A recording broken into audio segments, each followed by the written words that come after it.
What's up, everybody? Super E46 here, and today I'm just going to be going over some of the obvious things that I may have left out in the most recent episode, which was going over replacing your sunroof motor. So, one of the things I didn't mention, I kind of briefly talked about it, but I super glued this little gear.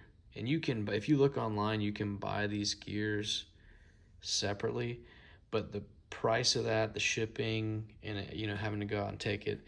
And the downside that I looked at on this one, if you try to do that, is oftentimes if this gear is broken, this thing is probably rounded out. So that's something to consider, because if you buy one of these gears, it's like I don't even know how to explain it. Flat there, and then just a little bit round there. It would probably spin off and not work, because when I super glued this, even though I had it back, it was very, very well secured, and it was just spinning on the inside of it, and it didn't even break loose. Of course, now over time it has, but you can see that the motors are pretty strong in these things, and this gear snapped. It's a common thing over time. But what I didn't tell you was that when you go in that panel overhead, so just pretend that this table is, the panel we were looking up at. When you open that panel down, there's going to be your sunroof motor. Of course, that was the obvious thing that I didn't say, but yeah, there will be your sunroof motor. And so it's going to have 3 of these Torx screws holding it in. The sizes, I've kind of verified from what I can tell, they varied from a T20 to a T25. So, and there's 3 of them. 1, 2, 3.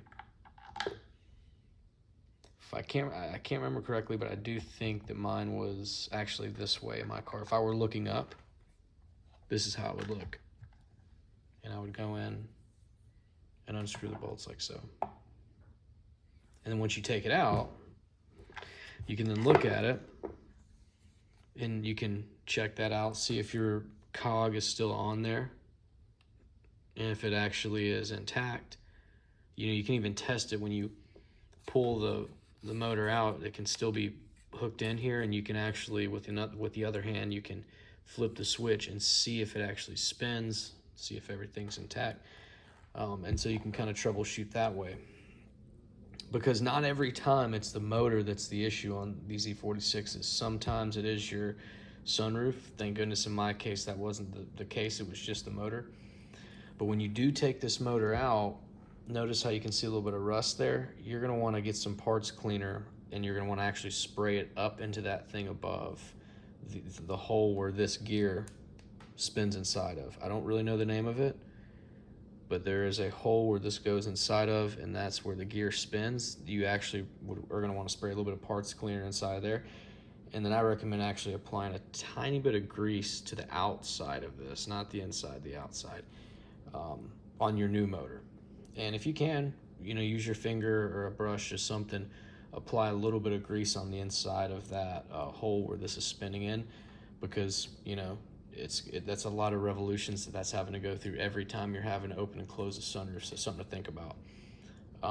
Aside from that, I think that's it. So hopefully these 2 videos help save you guys some money, and if you guys got any other questions or suggestions for videos, make sure to let me know in the comments below. And as always, make sure to like and subscribe, and drive safe.